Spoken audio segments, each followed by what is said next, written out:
Hello, Villa fans, and welcome to a transfer window review. Obviously, the transfer window slammed shut yesterday at 7 p.m. We didn't get any incomings on the last day of the window, which I kind of thought was going to be the case given sort of Emery's comments. But we did see quite a few outgoings, especially from the academy boys going out and to get some valuable experience. And, a couple of our recent sort of academy sort of heroes against Salzburg, both finding moves until the end of the season to get more game time, which I think can only benefit them in the long term. We've added to the squad as well in these four new faces, one returning as with Leon Bailey. I think we've got hopefully enough now in our squad to see us going deep and challenging in the Europa League, the Premier League, and also looking at the FA Cup as well. So let's have a quick look at this. This is totally sort of unscripted, so I'm not sort of, wrote any sort of stats down about sort of the players and things like that. This is just my kind of thoughts about it. So if we look at the incomings, first of all, there are four that came in January. So obviously, we had Alysson Edward come in sort of early in the window from Brazil. Was it Gremio that we got him from? He's yet to make an appearance for Villa. I think he is suffering with a bit of a knee injury, maybe sort of adapting as well and learning the Unai Emery kind of way and maybe the position. I do think that we will see him. I think if, there was, I wouldn't say concerns, but if there were, doubts about, Emery going to use him before the end of the season, he might have been sent out on loan sort of yesterday. But the fact that he stayed, which I thought he would, and then we obviously paid a £10 million fee for him, I think he's going to make some appearances later on this season. So, maybe in the FA Cup, we might get to see him. But, I think he's one for the future, for sure. He looks like a really strong, powerful runner in the same sort of, stature as sort of a Morgan Rogers. Can play sort of, wide right and hug the touchline like a Leon Bailey, but also can play a little bit more inverted as well. So gives us sort of various options. But I just think he's adapting to the new country, the language, the culture, and having someone like Dougie Luiz in your picture as well there, a fellow Brazilian, is only going to help Alisson's adaptation into Villa Park and into the way that Unai Emery wants to play. So Alysson, I think he's definitely going to make some appearances at the latter stages of the season. I think now that we've got, not got rid, that's not the right way of saying it, now that we've loaned out a few of these academy graduates that were, on the bench for a few games, I think that pushes Alysson up the pecking order. So I just hope that he recovers from his knee injury and we get to see him, in the next few weeks. I mean, even against Newcastle, I think we might get to see him maybe from the bench, perhaps, hopefully so. But I don't want to put any pressure on him. We have got good options in those sort of wide positions as well. So it's not as though we're going to be relying on him to play. So it's going to be a slow adaptation and maybe he'll make some appearances, only maybe like a handful from the bench perhaps. But that's Alysson, the new sort of Brazilian signing. I'm still kind of excited about seeing him in a Villa shirt. So let's see how he gets on. And then the other Brazilian that came in, back to Villa, is Douglas Luiz. I've spoken about Douglas Luiz and Tammy Abraham coming back, but we saw against Brentford some wonderful touches from Douglas Luiz. I like when he sort of shifts the ball from foot to foot, makes a bit of space, a little cheeky flick around the corner to Buendia as well was quite nice, and it just looked familiar. It just looked nice. It just looked calm again. He obviously knows the Unai Emery way. I think him and Onana as a partnership in midfield is going to be much more fruitful and beneficial for us. And he's going to have a lot of games to play in. Even when the likes of Tielemans and McGinn do come back, Luiz is still going to be a massive part of the team and of the midfield. So, and we've got an obligation to make this loan permanent. I think it's 25 million. Now, if he helps us win the Europa League or secure a Champions League via the league placings, then 27 years of age, I think, 25 million in this day and age, seeing what people are going for. And, I think 25 million for Douglas Luiz, bringing in a player who knows us well, would be smart business. But it all depends on how we have to achieve Champions League one way or another, whether it's through Europa League trophy or whether it's through, a top 4 or 5 finish, depending on how many spaces will be available. But Douglas Luiz could be playing and will play a pivotal part of that. I think, we saw Bogard play against Brentford, and Bogard doesn't give you the same kind of output as like a Yuri Tielemans would, or even a Kamara or an Onana would. So I want to see Onana and Luiz paired together, hopefully in the next game against Bournemouth, if they're both kind of fit. Hopefully Onana is. But yeah, Douglas Luiz, familiar face, welcome back to the team.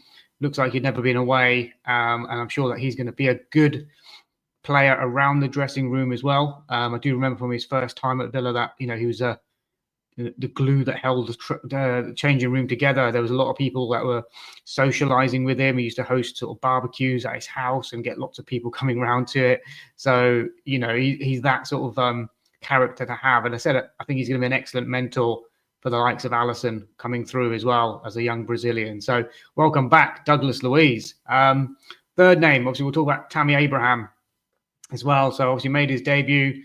Controversially, his goal was ruled out against Brentford for the ball going out of play sort of 20 seconds earlier. I thought he looked bright, did a nice little run in the first half, got a little poke to the ball, which the keeper kept out.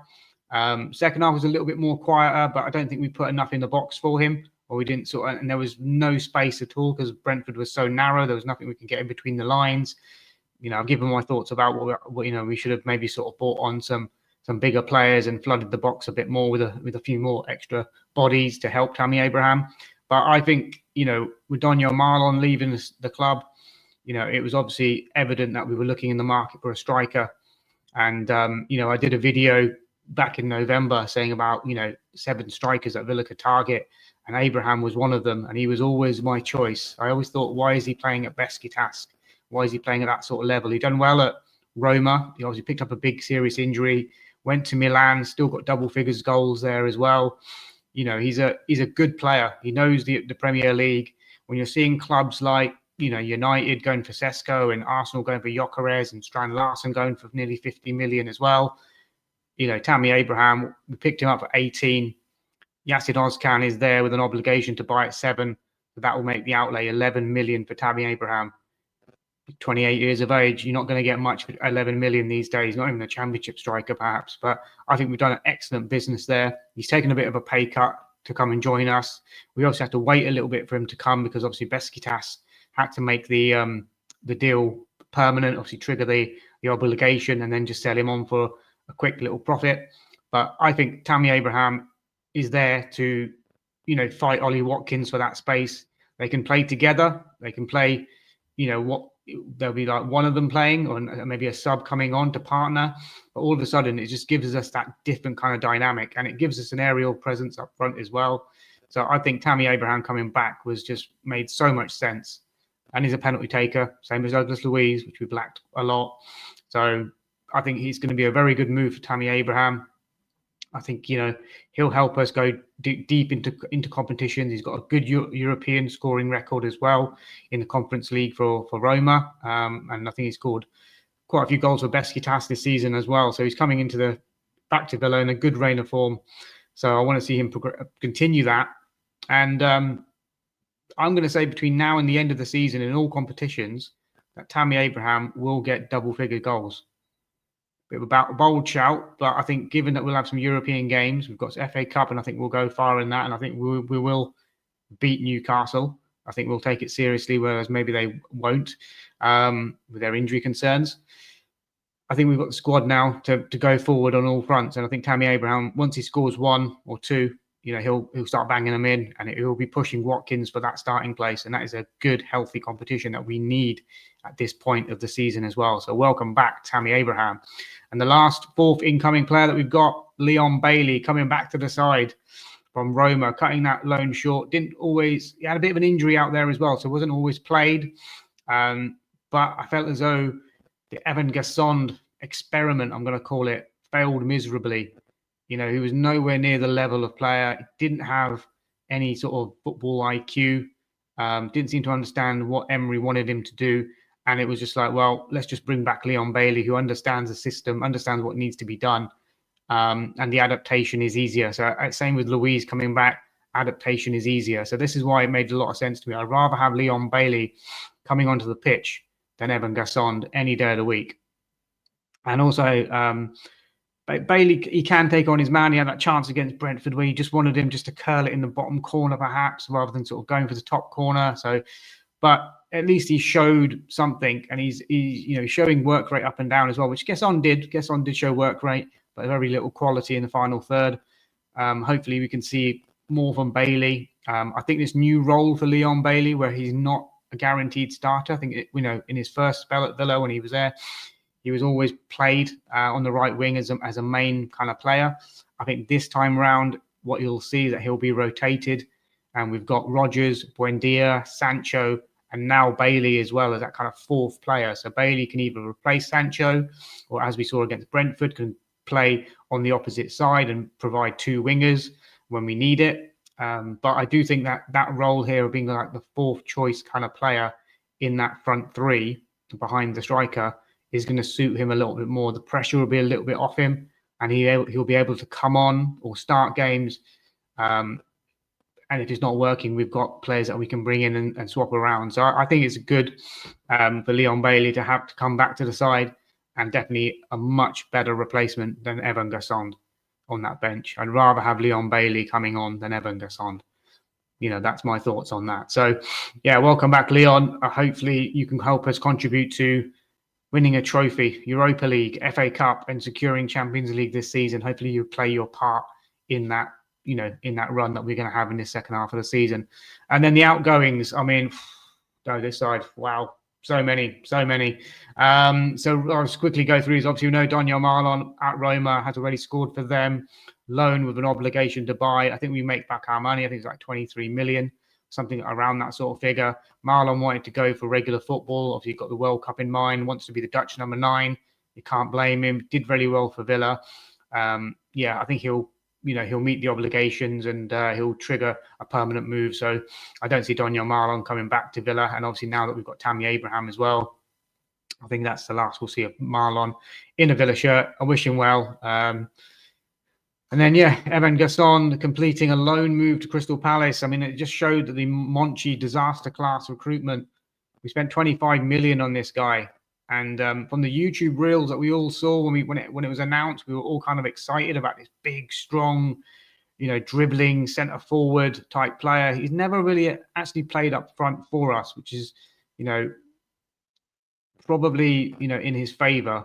But he's played from the right sort of wing. Hasn't really shown much in terms of game intelligence, confidence. Every time he gets the ball, it doesn't look like he knows what he's doing. You can see Emery just shouting at him all the time, sort of giving him, instructions, whether he's understanding them or not. He seems to be a passenger in a lot of the games where he's just kind of looking around, positional sense. And as I said, football IQ doesn't seem to be there at all. But maybe at Crystal Palace, a different challenge, less pressure perhaps.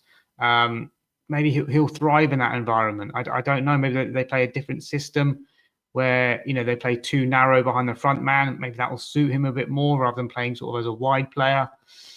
I hope he does well enough for them to trigger the permanent deal, because I don't think he has a career at Villa. So I wouldn't want to see him flop at Palace, because I want him to go.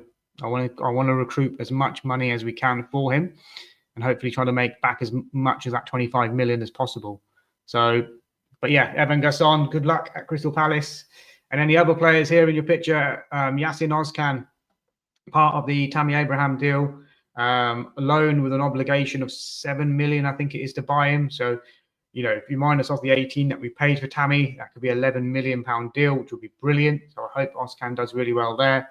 Left-footed centre-backs came in with really, really high hopes. He was talked about, he broke into the Kassiamapa first team at 16, was playing regularly in their sort of top-flight Turkish games. Huge promise. Obviously went out to Anderlecht on loan straight after signing for Villa with an obligation to buy, which was a bit strange.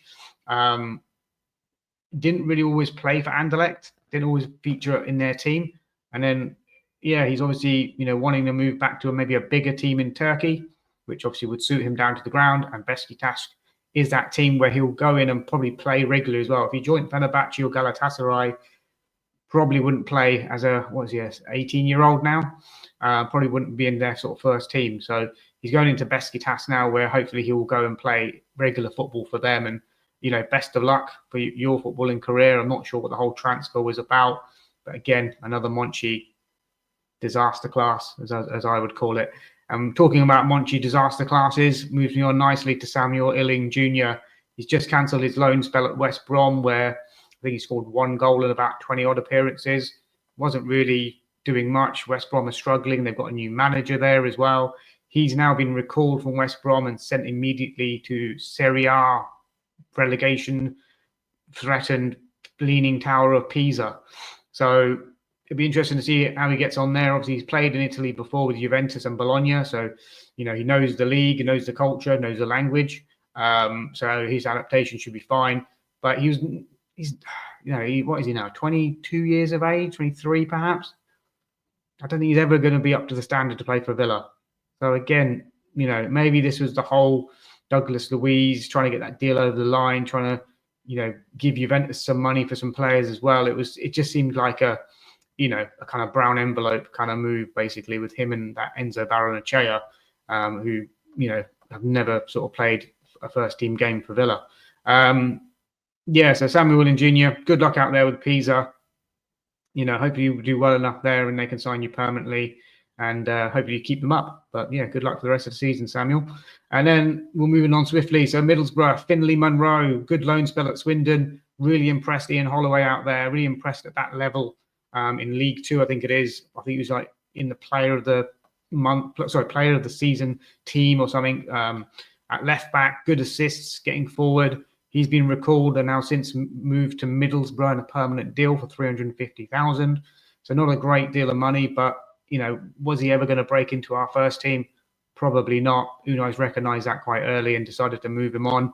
Maybe we'll put some sort of sell-on clause in there as well. I'm not too sure, but best of luck, Finley. Hopefully Middlesbrough will look after you, and that's a good level to be playing at because they are chasing playoff positions themselves. So who knows? Maybe one day we'll see you back in the Premier League.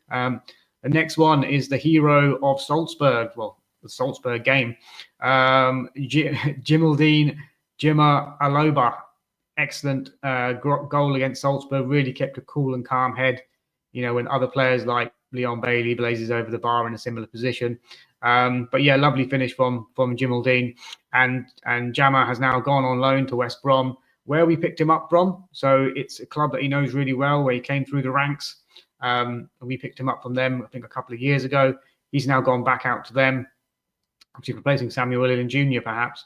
I'm hoping he's going to get game time in minutes because West Brom is struggling at the moment.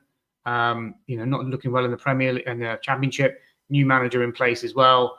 Whether he'll give a young up-and-coming player his chance, I'm hoping so, because I think there's a talent there. He reminds me a bit of the Carney Chukwuemeka kind of mold of player at the moment. I know Carney hasn't gone on to do too much in his career, but I'm hoping that Jama has a lot more about him. But yeah, let's see. I'm going to keep an eye on West Brom's results and their lineups. Hopefully he gets a lot of minutes there, and best of luck, Jama, and come back in the summer refreshed, and hopefully you can be fighting for a place on the bench for us for next season. But and the next one here is one that I'm really excited about. Obviously, I'm a Villa fan. I'm based in Reading myself, and Kadan Young secured a last-minute transfer to Reading on loan for the rest of the season. Literally the last knockings yesterday. Obviously, Kadan Young assisting Jama with his goal against Salzburg.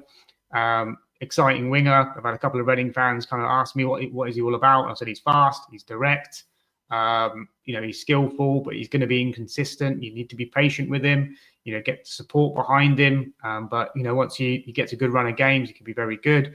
Reading have suffered a couple of injuries on the wing, and that's why they've been looking to bring in a winger. I think they were trying to bring in another one, and that deal collapsed yesterday. And Kadan Young was kind of the backup and the last-minute kind of option. So, yeah, looking forward to maybe getting down to the Select Car Leasing Stadium and having a look at Kadan Young in the flesh now. So, yeah, looking forward to Kadan Young's appearances in a Reading shirt. Best of luck, mate, and I'll see you down at the SCL Stadium at some time soon, mate. Next one, Louis Barry, who was on loan at Sheffield United, picked up a really serious injury, brought back to Villa for his recovery. He's now gone back out on loan to Stockport, where he had a really successful spell.